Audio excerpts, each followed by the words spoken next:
Assalamualaikum warahmatullahi wabarakatuh dan salam sejahtera saya ucapkan kepada semua penonton. Hari ini saya akan berkongsi tentang komunikasi berkesan. Baiklah, mari kita lihat terlebih dahulu apa itu komunikasi. Dalam video saya yang lepas, saya ada menceritakan tentang apa itu komunikasi. Jadi kita berulang kaji sedikit.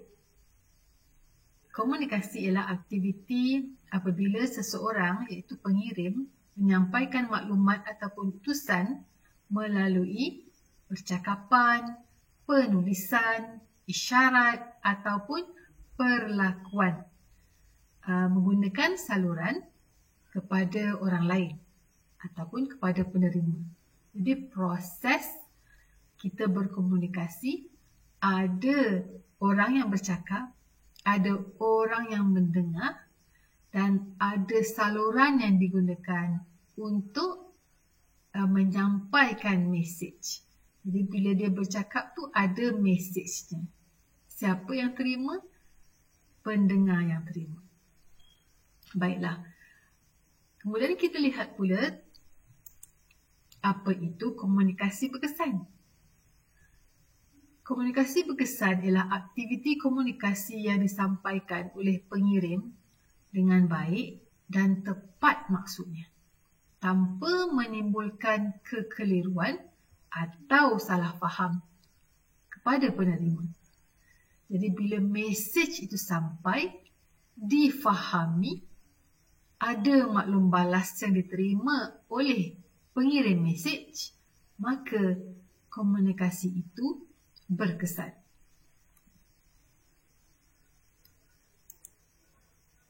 Baik, bagaimana nak jadikan komunikasi kita berkesan? Kita kena ingat apa yang kita niatkan dalam hati, apa yang kita tuturkan oleh lidah, apa yang kita tuturkan dengan lidah dan apa yang dilaksanakan oleh perbuatan mestilah selari.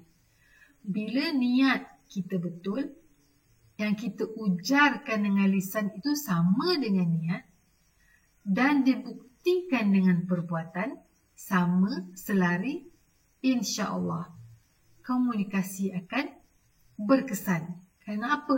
Kerana ia datang dari hati yang luhur, diterjemahkan dengan kata-kata dan ditunjukkan dengan perbuatan. Jadi bila semuanya selari, kita akan lihat komunikasi itu akan bertambah berkesan. Baik. Jadi komunikasi merupakan gambaran hati dan emosi. Kalau emosi kita tenang, maka apa yang keluar daripada mulut kita, lidah kita juga akan menggambarkan apa yang ada di dalam. Okey, baik. Apabila emosi kita betul, komunikasi bahasa kita pun akan betul. Kita tidak akan guna kata-kata yang mencarut ataupun kata-kata yang negatif ataupun kata-kata yang boleh menyebabkan orang lain sakit hati. Kerana apa? Kerana emosi kita seimbang. Tapi kalau emosi kita tidak seimbang, kalau kita dalam keadaan marah dan kita mengeluarkan kata-kata, apa yang keluar itu merupakan apa yang ada dalam emosi kita.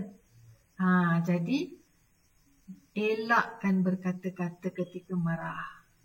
Diam. Seperti mana yang Rasulullah SAW nasihatkan kepada kita, sekiranya kita marah waktu itu kita berdiri, hendaklah kita duduk.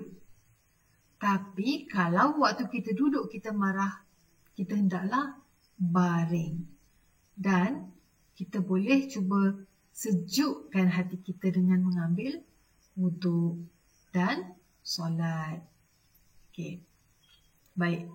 Jadi apabila emosi kita betul, komunikasi bahasa kita pun akan betul. Jadi apabila bahasa kita betul, maka tindakan dan suasana kerja kita juga akan harmoni suasana dengan rakan-rakan, suasana pembelajaran, suasana dengan ibu bapa, ya. Dia akan juga harmoni, insya-Allah. Baik. Firman Allah Subhanahu Wa Taala dalam surah An-Nahl ayat 125. A'udzubillahi minasyaitonirrajim. Bismillahirrahmanirrahim. Ud'u ila sabili rabbika bil hikmah wal mau'izatil hasanah wajadilhum billati hiya ahsan. Ud'u ila sabili rabbik, berdakwahlah kepada jalan Allah, bil hikmah wal mau'izatil hasanah, dengan hikmah dan kata-kata yang baik. Wajadilhum billati hiya ahsan, dan berbahaslah dengan mereka dengan cara yang lebih baik. Sabda Rasulullah SAW yang diriwayatkan oleh Muslim, yang bermaksud, berbicaralah kepada manusia menurut kadar akal kecerdasan mereka masing-masing. Jadi kita lihat, sekiranya kita berbicara dengan kanak-kanak, cara, bahasa, perkataan yang kita gunakan hendaklah mengikut aras kanak-kanak. Jadi bila kita bercakap dengan orang dewasa, aras, bahasa dan juga isi apa yang kita nak sampaikan itu hendaklah kena dengan aras orang dewasa. Pesan Saidina Uthman bin Affan pula, ketika lidah seseorang menjadi tenang dan ramah, maka hatinya menjadi baik dan bersih. Maka hendaklah kita selalu bermanis muka, tenang, ramah, mesra dengan orang lain, dengan rakan-rakan, dengan orang yang berada di sekeliling kita. Saya ingat pesanan Prof. Muhaya yang mengatakan bahawa yang pentingnya orang yang berada di hadapan kita. Bukan orang yang berinteraksi dengan kita melalui media massa, melalui handphone, melalui media sosial, ya, tapi hendaklah kita tumpukan perhatian ataupun kita berbalas cakap dengan orang yang berada di hadapan kita, yang berada secara fizikal dengan kita. Kerana kita menghormati orang yang berada di hadapan kita yang sedang bercakap dengan kita. Baik. Peribahasa dalam ujaran komunikasi berkesan, peribahasa bahasa Melayu juga ada.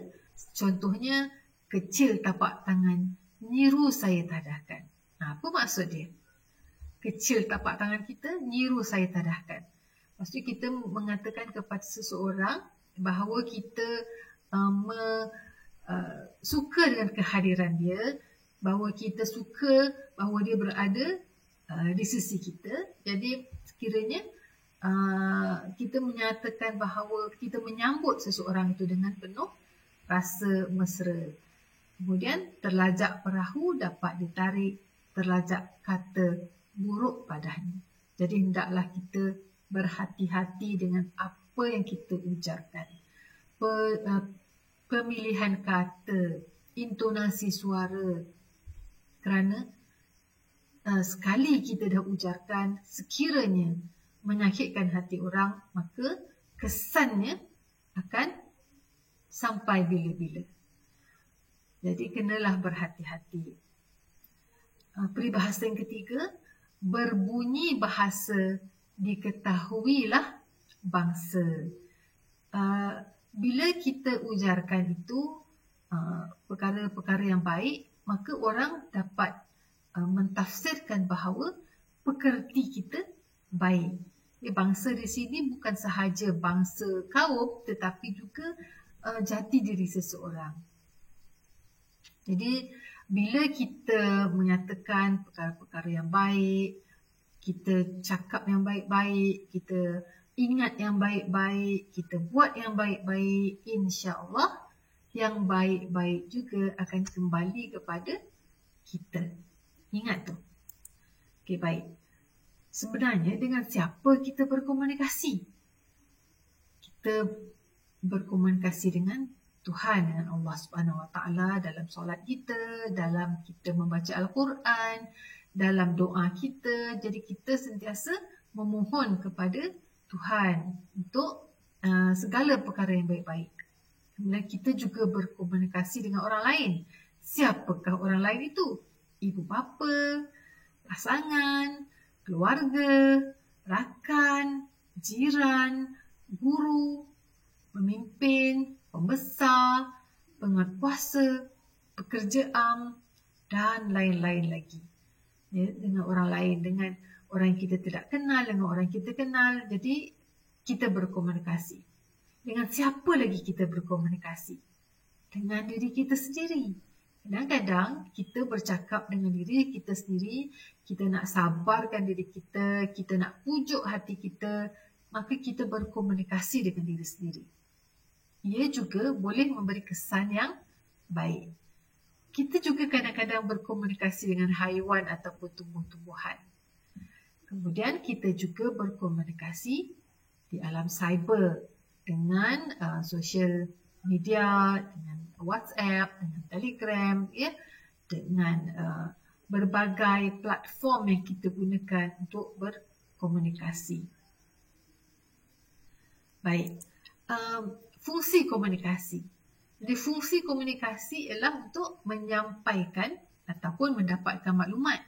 Jadi kita kena pastikan apa yang kita sampaikan berkesan. Maknanya kita punya sasaran itu berjaya mesej itu disampaikan. Begitu juga bila kita nak mendapatkan maklumat daripada seseorang ataupun daripada sumber. Maka kita perlu mendengar dengan teliti, beri perhatian, kita fokus.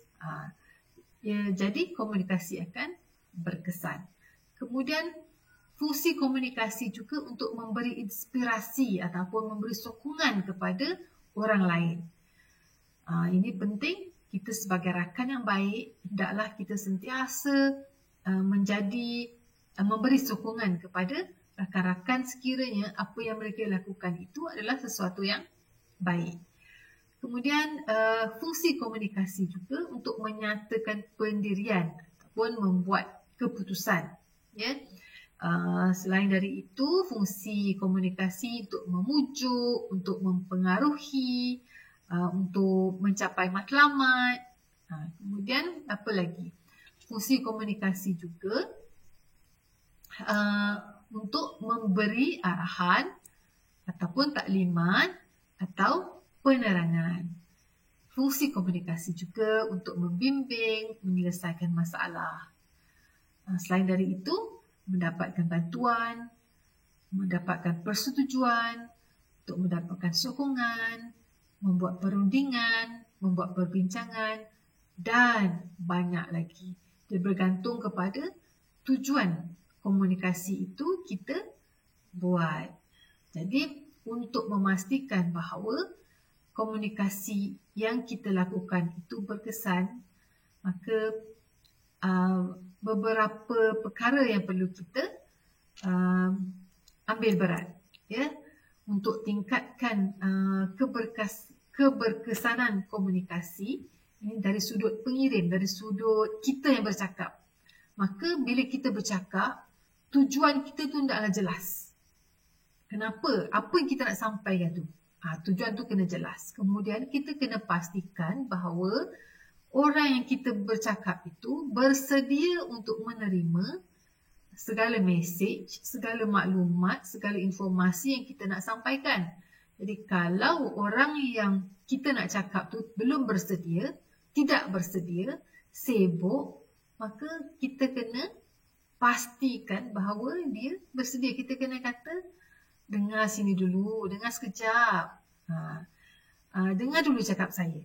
Contoh. Ya. Kemudian, kalau kita berkomunikasi secara fizikal, kontak mata, pandang wajah. Ya, kita ada kontak mata itu supaya orang yang kita berkomunikasi dengannya tahu bahawa kita sedang berkomunikasi. Ya, jangan bila kita bercakap, kita pandang tempat lain. Maka kadang-kadang tak jelas ataupun orang pun tak tahu yang kita bercakap dengan siapa. Kemudian gunakanlah bahasa yang mudah, yang senang difahami mengikut laras bahasa yang betul. Dengan siapa kita bercakap tu kita kena tahu. Kemudian kita kena terangkan dengan contoh. Kalau kita memberi arahan ataupun memberi informasi tetapi mungkin kita tidak terangkan dengan contoh, maka komunikasi itu, apa yang kita nak sampaikan itu mungkin tidak jelas. Kemudian untuk supaya kita nak pastikan bahawa mesej itu sampai, kita boleh ulang. Kemudian kita beri penekanan, kita tekan tentang perkara-perkara penting supaya jelas sampai kepada sasaran. Kemudian saluran komunikasi juga hendaklah betul, kita gunakan saluran yang betul. Kemudian kita cuba elakkan gangguan, elakkan bunyi bising, elakkan gangguan-gangguan lain yang boleh ataupun halangan-halangan komunikasi lah kita elakkan. Kemudian kita beri peluang kepada orang yang kita bercakap tu bertanya. Contoh, ataupun kita sendiri bertanya, faham tak apa yang saya cakap? Jelas ke? Nak saya ulang ke? Jadi kita tanya ataupun kita beri peluang untuk dia bertanya. Ada soalan, ada pertanyaan, kemudian kita buat susulan. Lepas kita dah sampaikan, kadang kita buat tindak susul. Yang saya sampaikan hari tu ataupun semalam, dah buat ke belum? Dah baca buku ke belum? Dah solat ke belum? Jadi kita buat susulan supaya memastikan bahawa apa yang mesej yang kita nak sampaikan itu benar-benar sampai dan berkesan kepada penerima. Baik. Kemudian ini dari pihak penerima pula. Untuk meningkatkan keberkesanan komunikasi oleh penerima, maka penerima hendaklah memberi perhatian. Kemudian hendaklah dia berhenti bercakap. Okay, kalau orang bercakap, kita tak dengar, kita pun sibuk bercakap. Jadi mesej memang tak sampai. Kemudian hendaklah kita tunjukkan minat. Bila orang bercakap, kita cuba tunjukkan minat. Kemudian elakkan gangguan. Samalah seperti pengirim tadi. Elakkan gangguan supaya mesej sampai. Hendaklah ada rasa hormat. Hormat kepada orang yang bercakap. Kemudian mungkin ada rasa simpati, ini pun membantu. Kita rasa simpati, kesian dia bercakap, tak ada orang dengar. Contoh kan. Jadi kita tumpukan perhatian, kita beri sokongan kepada orang bercakap itu supaya dia tahu bahawa ada yang mendengar. Kemudian kita juga beri peluang kepada orang itu untuk habiskan ayat dia, habiskan cerita dia. Jangan kita sibuk nak menyampuk ataupun kita buat kerja lain macam kita bosan mendengar ya. So kita beri peluang kepada orang yang bercakap itu untuk habiskan apa yang dia nak sampaikan. Kemudian sabar. Ya, kadang-kadang orang yang bercakap ni lambat, butir bicaranya. Jadi sabar. Kemudian kita boleh juga buat kita anggukkan kepala menunjukkan bahawa kita faham. Ya. Dan kita juga kena buat kontak mata dengan orang yang menyampaikan supaya ada persefahaman bahawa kita faham. Ya, dan orang yang menyampaikan tu pun lega lah nampak kita faham. Okey. Baik. Kemudian slide yang seterusnya ialah kesan komunikasi. Jadi kesan kepada komunikasi yang berkesan, bila komunikasi itu berkesan, kita akan rasa puas hati. Betul tak? Dah sampai, mesej sampai. Kita nampak bahawa penerima itu faham dan dia buat, dan kita buat tidak susulan dan kita nampak bahawa dia faham, maka kita pun rasa puas hati. Dan kita pun rasa lega bahawa kerana mesej sampai. Dan kita juga, bila kesan daripada komunikasi itu, bila mesej sampai, kita menjadi lebih faham. Dan juga kita tambah pengetahuan, kita jadi tahu. Kemudian sekiranya berlaku salah faham, jadi komunikasi yang berkesan akan meleraikan. Maka ada kembali persefahaman. Kemudian pulihkan hubungan. Jika sebelum ini hubungan tak berapa baik, maka dengan komunikasi, dengan kita menerangkan sebab-sebab, alasan ataupun kita minta maaf, maka hubungan akan pulih. Kemudian juga kesan pada komunikasi juga boleh mempengaruhi tingkah laku. Sebab itu kita dinasihatkan untuk berada dalam kalangan orang-orang yang kata-katanya positif, fikirannya positif, memang sikapnya positif. Kerana kadang-kadang kalau kita berada dalam kalangan orang-orang yang negatif, maka dia akan mempengaruhi tingkah laku. Jadi kita hindarkan orang-orang yang negatif, kita gauli orang-orang yang positif supaya dia dapat juga mempengaruhi tindak tanduk kita, dapat mempengaruhi tutur bicara kita dan juga fikiran kita agar sentiasa positif.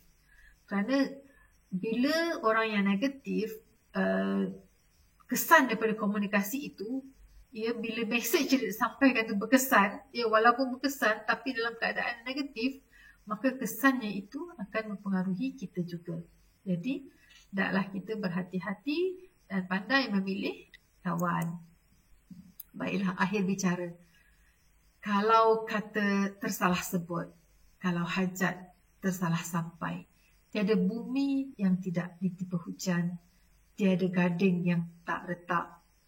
Dek retak jua ia bertuah, yang pahit kita jadikan ubat, yang masam jadikan penyedap, yang busuk buang ke laut, yang harum jua kita cium.